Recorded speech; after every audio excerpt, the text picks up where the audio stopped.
Oke, kembali lagi di channel saya. Makasih buat kalian yang sudah mengklik video ini ya. Kali ini ada pertemuan antara M Kodari, Ray Rangkuti, Refli Harun, dan Faisal Assegaf dan CS-CS-nya semua lah ya, komplotannya ya.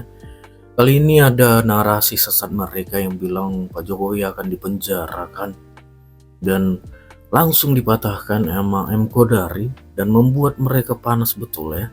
Kita lihat ya video lengkapnya bagaimana. Sebelum kita ke videonya, bantu subscribe dulu channel saya, belum subscribe. Tidak tunggu lama, kita ke videonya langsung. Let's go. Pertama soal Mas Adi ya. Kalau saya sudah ada pada tahun 45 dan melakukan survei, saya yakin waktu itu mayoritas rakyat Indonesia mau merdeka. Karena jiwa saya yakin bahwa rakyat Indonesia itu jiwanya patriotik. Bukan jiwa inlander seperti Bang Adi, Mas Ardi. Jadi kita punya asumsi yang berbeda Bang ya. Asumsi Abang bisa benar, asumsi saya juga bisa benar. Tapi saya yakin kalau waktu itu disurvei, justru mayoritas masyarakat Indonesia mau merdeka. Iya, kalau Bang Adi nggak percaya dengan survei juga nggak apa-apa. Ya, saya kira saya sudah membuktikan berkali-kali, termasuk di tempat ini ya Bang Karni ya, bagaimana saya mempertahankan argumentasi dan data mengenai hasil survei itu dari sisi ilmiah dan dalam praktek politik Indonesia. Dan terbukti bagaimana ya apa yang saya sampaikan itu memang betul-betul terjadi seperti itu. Saya kira di antara semua tempat-tempat yang media ya di mana saya muncul, mungkin ya salah satu yang paling konsisten dan paling sering adalah di LC ini. Bisa dicek tuh semua pernyataan saya, dan sebagian teman-teman yang hadir pada waktu saya mengeluarkan pernyataan-pernyataan tersebut, termasuk juga berbeda pendapat, berbeda argumentasi, ya notabene ya kayak Bung Faisal, ada Bung Refli juga, ada teman-teman yang lain di sini gitu. Jadi saya kira kalau memang tidak percaya kepada angka, kepada data, itu problemnya sudah beda itu. Memang ini soal apa indikator dalam membaca situasi dan kondisi memang berbeda. Maaf Pak Kodari, saya potong. Bukan tidak. Oh jangan, saya tidak tadi motong Mas Adi, saya nggak motong Mas Adi. Jadi saya menolak Mas Adi untuk ngomong. Itu. Saya ini udah mendengarkan berapa orang nih dari tadi dan saya tetap ada di sini. Saya kira saya dikasih kesempatan bicara, walaupun saya tidak berharap tidak berbicara terlalu panjang sebetulnya, karena memang begini Bang Karni. Saya hadir di sini ini karena lebih kepada pertemanan dan persahabatan. Bukan soal argumentasi yang mau saya sampaikan. Karena dalam kehidupan itu buat saya pertemanan itu penting gitu. Dan saya menghargai pertemanan dengan teman-teman yang ada di sini. Walaupun kami berbeda pendapat dalam banyak hal dalam beberapa waktu terakhir, tapi secara pribadi buat saya teman-teman ini adalah teman-teman begitu. Dan perbedaan pandangan itu tidak berarti bahwa kita harus tidak berteman gitu. Jadi kebahagiaan saya di sini ini pertama-tama adalah ketemu dengan teman-teman Bang Karni, dan untuk itu saya berterima kasih. Ya, dengan Ray Rangkuti teman lama, dengan Refli Harun teman lama. Orang di luar ngeliat saya dengan Refli itu musuh besar. Tapi kami secara pribadi tetap baik-baik saja. Saya juga di podcast saya juga nyentil-nyentil Refli. Refli di podcastnya dia nyerang-nyerang saya. Tapi kita fine-fine aja kalau ketemu secara pribadi.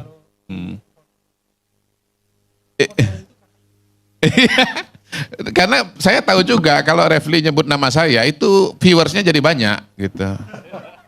Oh iya, karena banyak haters kepada Kodari dari pihak-pihak yang punya pikiran yang berbeda dengan Kodari. Sebaliknya saya juga sering menyebut Refli karena saya tahu kalau saya nyebut nama Refli, viewers saya juga akan naik gitu. Jadi kami ini sebetulnya saling tolong menolong dengan cara kami masing-masing gitu. Surat tugas, tapi itu kan kata Ray kan nggak bisa dikonfirmasi gitu. Yang saya bisa konfirmasi adalah bahwa kalau Ray nyebut nama saya itu nanti viewersnya jadi naik, demikian pula sebaliknya. Gitu. Nah kita juga harus menyadari dan ya harus mengakui saja lah bahwa memang ini era di mana media itu punya posisi politiknya sendiri, dan itu bukan barang baru gitu ya. Ya saya sebut di sinilah misalnya bagaimana tahun 2014 Metro TV dengan TV One posisi politiknya sangat berbeda. Saking berbedanya saya nggak pernah mengantisipasi itu bahwa hasil quick count pun juga bisa beda. Itu di luar alam pikiran saya pada waktu itu. Gitu. Ya bagaimana Metro TV dengan TV One hasil quick countnya beda. Itu di luar nalar saya dan pengalaman saya sebagai seorang peneliti dan surveyor ya. Tapi terjadi. Gitu. Nah yang lebih menarik lagi kan Mas Adi, tahun 2019 posisi Metro TV dengan TV One itu bertukar tempat. Iya.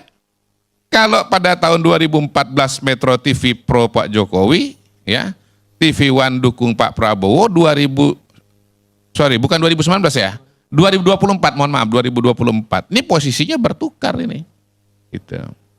Nah, perkembangan media belakangan ini kan menuju ke yang namanya media sosial. Nah, media sosial itu ternyata lebih memperdalam lagi perbedaan antara media itu. Posisi politik media itu sangat-sangat menentukan. Saya menyadari bahwa yang menonton ALC itu pada umumnya yang kontra dengan Pak Jokowi. Ya. Sebaliknya saya menyadari juga kalau saya muncul di Total Politik itu jamaahnya Pak Jokowi itu. Iya. Itu. Jadi buat orang seperti saya, sebetulnya insentif paling besar itu datang di Total Politik bukan di TV One. Karena saya tahu bahwa saya bicara apapun juga, pasti nanti kolom komentar itu akan menghujat saya. Gitu. Sebaliknya di kolom komentar di Total Politik itu pasti tidak senang dengan Refli Harun, nggak senang dengan siapa, mungkin Rocky Gerung katakanlah, ya. Nah, jadi sebetulnya balik lagi, kalau saya hadir di tempat ini itu adalah karena persahabatan. Saya tidak berharap bahwa apa yang saya sampaikan di sini itu akan diikuti oleh pemirsanya ALC. Beberapa waktu yang lalu saya nonton tuh ahli neuroscience ya, neuroscience. Dia bilang begini, kenapa orang itu susah sekali mengubah pendapat atau pikirannya? Karena dalam diri manusia itu berlaku dua mekanisme bias. Yang pertama itu confirmation bias, yang kedua itu anchor bias. Confirmation bias itu adalah bias di mana orang punya kecenderungan untuk menyeleksi informasi dan pandangan yang sesuai dengan pandangan pribadinya yang sudah ada. Gitu. Jadi kalau yang berbeda itu dia tolak. Nah, kalau anchor bias agak sulit untuk mengubah pandangan-pandangan atau agak sulit menerima pandangan-pandangan yang berbeda dengan pandangan yang di awal yang jadi anchor. Kenapa? Karena anchor itu berkaitan dengan konsep dirinya. Contoh konsep dirinya adalah, ini contoh nih ya barusan misalnya tadi. Kalau mendukung Jokowi itu orang nggak baik. Yang nggak suka dengan Jokowi orang baik. Itu contoh dari anchor bias itu. Gitu. Jadi memang sulit untuk mengubah posisi dan karena itu memang jauh lebih mudah untuk berbicara di media yang netral atau memang media di mana kita punya pemikiran dan alam yang sama. Iya. Hah? Iya, dalam konteks pro kontra mengenai Jokowi, itu jangan ditanyakan lagi. Ya, karena pernyataan dari teman-teman sini sudah mengatakan, ini dari 6 narasumber, ini 5:1. Hah? Kita udah 3-3. Iya. Sylvester Iya. kita undang. Ade Armando kita undang. Iya bang, saya paham bang, saya paham. Saya tidak menyalahkan ALC. Gak nyambung. Saya tidak menyalahkan ALC, ya. Tapi pemirsa juga harus tahu. Saya ini sedang menjelaskan kepada pemirsa, ini bukan salahnya ALC. Ya, saya itu beda mungkin dengan yang lain. Saya nggak datang itu pasti gara-gara karena saya sedang sibuk atau mengerjakan hal yang lain, gitu. Ya, apapun temanya saya pasti akan datang kalau itu memang memungkinkan. Tapi sikap seperti saya itu kan tidak bisa diharapkan akan dilakukan oleh narasumber yang lain, gitu. Narasumber yang lain mungkin begitu lihat medannya, ya kan? Ini sudah lihat, ini ibaratnya Liverpool, ini Manchester City datang ke Old Trafford, ya, wah ini Old Trafford gua nggak usah datang, gitu loh, gitu bang. Nah, jadi apa ya? Kalau saya tidak heran bahwa kemudian teman-teman punya pikiran atau pandangan dan sikap-sikap yang kemudian ya saya dengarkan saja dari tadi itu gitu. Nah, sekarang mengenai tema ya Bang Karni ya, tema ya. Pak Jokowi menghitung hari, nggak ada problem dengan judul itu. Memang faktanya begitu kok. Iya kan? Faktanya begitu. Tetapi merupakan sebuah fakta juga bahwa pada hari ini mayoritas masyarakat Indonesia itu puas atau senang dengan Pak Jokowi. Kalau surveinya indikator 75%. Ya. Ini bukan buat saya ini bukan jawaban terhadap kritik kepada Pak Jokowi. Enggak, itu dua hal yang berbeda. Kritik jalan terus, tetapi bahwa kemudian mayoritas masyarakat puas atau senang kepada Pak Jokowi itu juga adalah realita yang lain gitu Bang. Realita bahwa mayoritas masyarakat Indonesia senang dengan Pak Jokowi tidak menutup ruang, tidak menghapus kritik-kritik yang ada. Tapi kritik-kritik yang ada itu mungkin ya, kemungkinan ya, dan saya yakin itu tidak diterima dan alam pikirannya itu berbeda dengan yang 75%. Kritik itu akan resonansinya kuat terjadi kepada yang 25% yang tidak puas. Itu. Nah, di ruangan ini saya adalah minoritas. Tetapi di luar sana saya adalah mayoritas. Karena saya adalah orang yang puas kepada Pak Jokowi, senang kepada Pak Jokowi. Dengan segala argumentasinya. Nah, kalau teman-teman misalnya bisa mengatakan ada 1000 kesalahan Pak Jokowi, ya saya juga bisa membacakan 1000 prestasinya Pak Jokowi. Oh bisa. Ya. 366.000 kilometer jalan desa.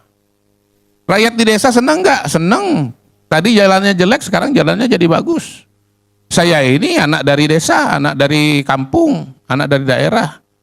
Ya, saya tahu persis bagaimana kalau jalan itu nggak ada susah. Kalau jalan ada itu bagus. Masa kecil saya di Palangkaraya, depan rumah saya hutan. Ya, sampai sekarang Palangkaraya itu masih banyak hutan. Ya, saya tahu bagaimana susahnya tinggal di hutan. 1,9 juta meter jembatan desa, 1,1 juta hektar jaringan irigasi baru, 6.000 kilometer jalan nasional, 43 bendungan, 2.700 kilometer jalan tol baru, 50 pelabuhan dan bandara baru yang mungkin sebagian itu ya dinikmati juga oleh Bang Faisal kalau bepergian, ya, oleh Bang Adi Masardi yang suka jalan-jalan. Kalau Ray kayaknya memang kurang jalan-jalan. Tadi cerita beliau sendiri. Iya. Tingkat kemiskinan nasional menurun dari 11% jadi 9%.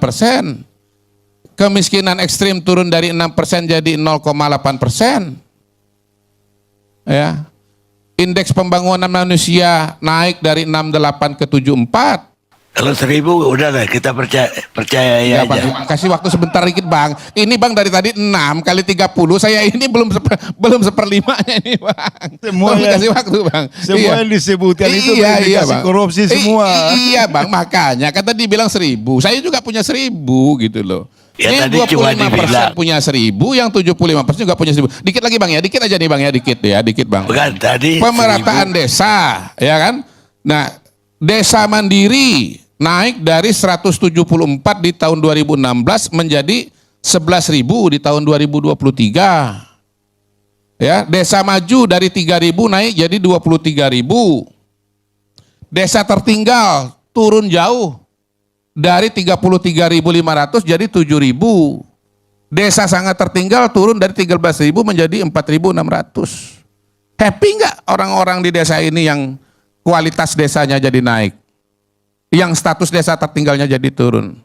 Happy Pak. ya saya percaya. Iya. Jadi ya bahwasanya teman-teman punya alam pikiran mengatakan bahwa Jokowi ini nggak bagus, ini yang terburuk.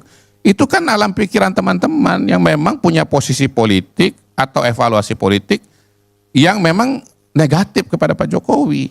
Tapi di sisi yang lain banyak juga yang punya pandangan dan punya evaluasi yang positif mengenai Pak Jokowi. Nah itu jangan dinafikan.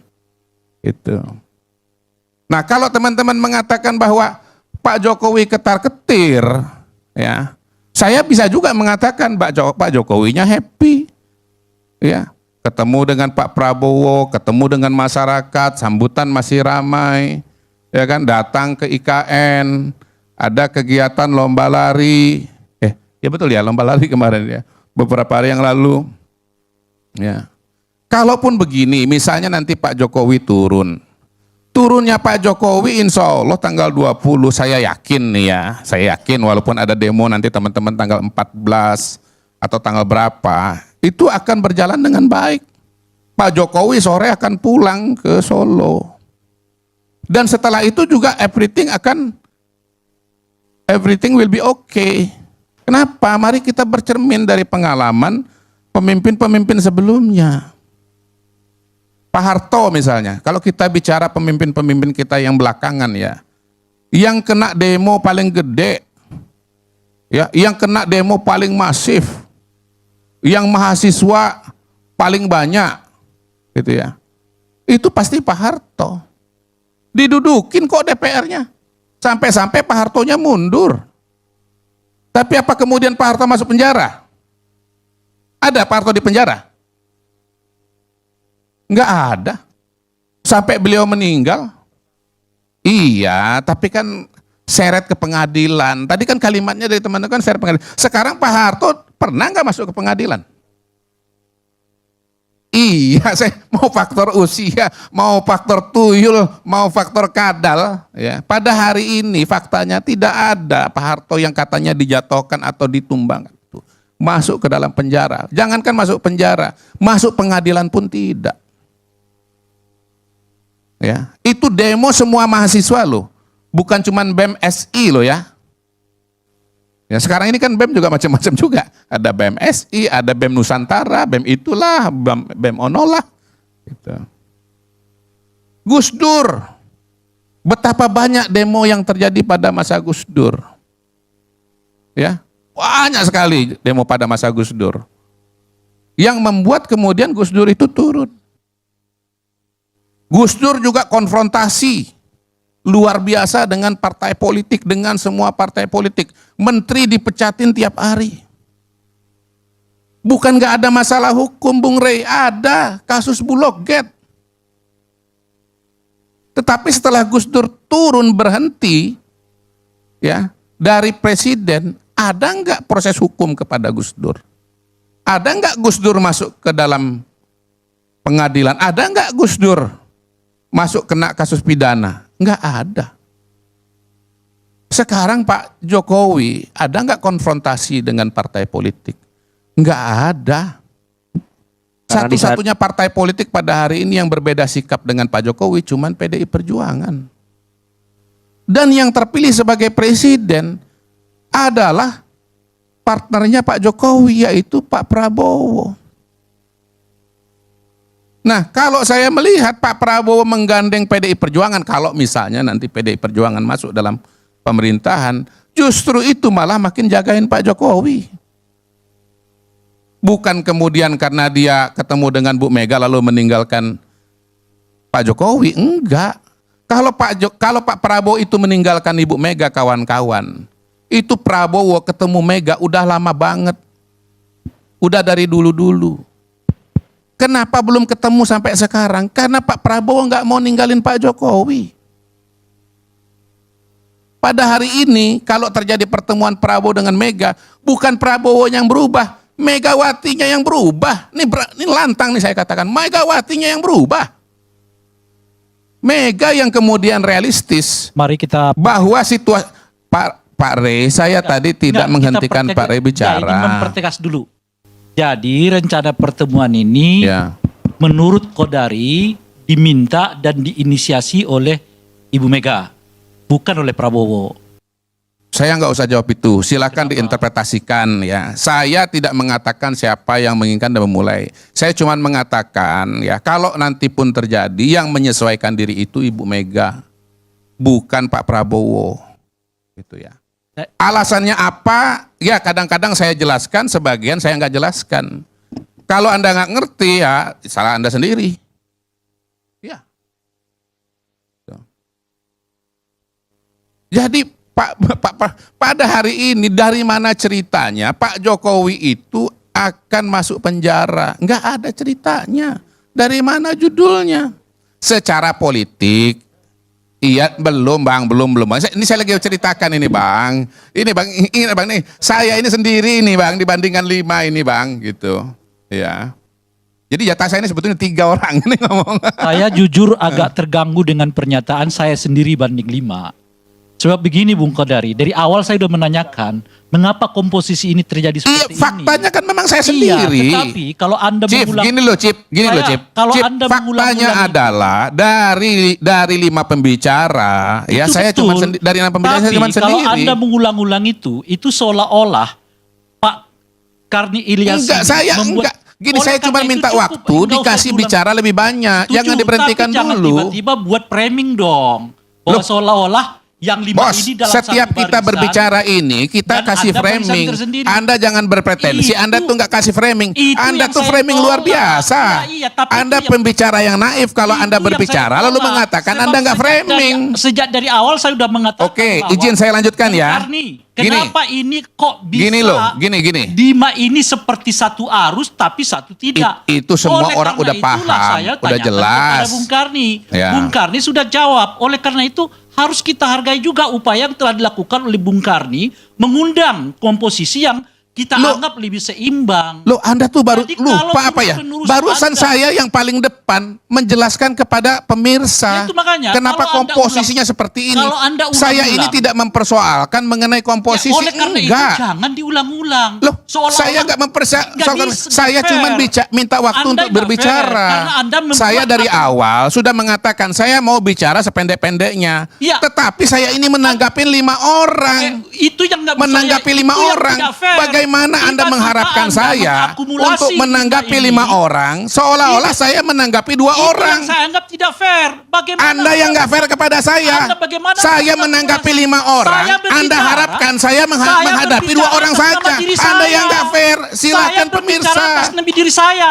Faisal Assegaf berbicara atas nama diri Oke, dia. stop ya. Bagaimana Anda Stop, mengakumulasi saya lanjutkan. 5 ini menjadi Stop, satu saya lanjutkan. kesatuan? Stop, saya Tidak lanjutkan. benar. Bang Oh, Karni, saya pikiran lanjutkan. Saya beririsan dengan Saya pikiran lanjutkan. Faisal Assegaf, beririsan dengan pikirnya Refli Harun, itu hal lain. Tapi hak saya berbicara adalah sekian menit. Hak Anda berbicara adalah sekian menit. Jadi jangan diakumulasi. Bahwa seolah-olah 5 kali sekian menit kali 1 sekian menit. Itu yang nggak fair. Itu maksud Baik, saya. baik. Dan saya Ya, kira gini ya. dilanjutkan, Saya lanjutkan, tapi Bang, ya. memang jangan 5 kali semua orang itu. Iya bang, iya bang. Saya lanjutin bang ya. Ini karena ada masalah. Saya mau tambah dulu. Saya mesti klarifikasi karena setiap kali Bung Hodari masuk di sini, seolah-olah dia sendiri dan kemudian bajir-bajir nyabuli kita di luar. Itu juga curang. Jadi Anda bicara saja pendapat terakhir Anda soal rejim Jokowi ini. Kita tadi kan bilang kita undang Oke ya, rekonsiliasi. oke ya lanjut Baik, ya. baik. Jadi gini, Pak Jokowi akan menyelesaikan masa jabatannya, itu benar, ya, nggak salah. Saya nggak bantah itu. Tapi bahwa Pak Jokowi ini akan berakhir dengan baik, insya Allah. Ya, lepas nanti ada demo, ada pro kontra dan seterusnya. Itu 1. Ya. 2, mengenai Gibran. Siapa yang ngomong tadi? Dokter Tifa ya? Dia bilang apa? Gibran? Sakit dia. Gak apa tadi? Apa dia sebut berapa ciri-ciri apa tadi? Yang diwawancara oleh Refli itu? Iya namanya orang lupa. Ya. Oke, 1 apa? Lupa juga. Schizophrenia 2. Ya. Oke, jadi dari Dokter Tifa itu pernah nggak periksa ini bang ya, secara medis Gibran? Saya hakul yakin jawabannya enggak. Saya kan tadi kan Anda menyebut, makanya saya boleh komentar dong. Iya, iya. Saya cuma mau mengingatkan pemirsa bahwa untuk jadi calon presiden itu ada pemeriksaan. Ada yang namanya tes kesehatan. Lolos gak Gibran? Lolos. Berarti apa? Sehat atau sakit? Sehat. Sehat. Nah, kalau kita nggak percaya kepada proses yang terjadi dan dokter-dokter yang ditunjuk untuk memeriksa, dan lebih percaya kepada Tifa, ya balik lagi tadi yang saya bilang itu. Confirmation bias, anchor bias. Nah itu saya nggak mau panjang-panjang. Sekarang Mas Gibran itu ya mau gagal jadi wakil presiden itu dari mana pintunya? PT UN. Oke, kalau PT UN saya katakan pertama begini nih penilaian saya ya. Gugatan itu akan ditolak. Satu, secara legal standing tidak tepat. Karena yang mengajukan PDI Perjuangan. Sementara ya yang berhak menurut undang-undang yang menjadi calon itu adalah pasangan. Yang punya legal standing adalah pasangan. Yang kedua, apa itu? Petitumnya menolak apa? Mengatakan KPU harusnya menolak pendaftaran, menolak hasil tes kesehatan, menolak penetapan, kemudian menolak apalagi pengundian nomor urut. Semua proses itu harusnya dilalui di Bawaslu. Sudah lewat. Yang ketiga, ya semua persengketaan mengenai pemilu itu harus bersifat final dan mengikat di Mahkamah Konstitusi. Mahkamah Konstitusi sudah ketok palu, sudah ambil keputusan. Nggak bisa dibatalkan oleh PT UN. Nah mengenai kasus yang sekarang, kata Bang Refli ya, sekarang kasus hukumnya mana? Fufu Fafa itu mana kasus hukumnya? Per hari ini saya lihat nggak ada kasus hukumnya Fufu Fafa. Nah kalau memang kasus hukumnya nggak ada, maka tidak ada alasan untuk mengatakan pelantikan itu harus ditunda.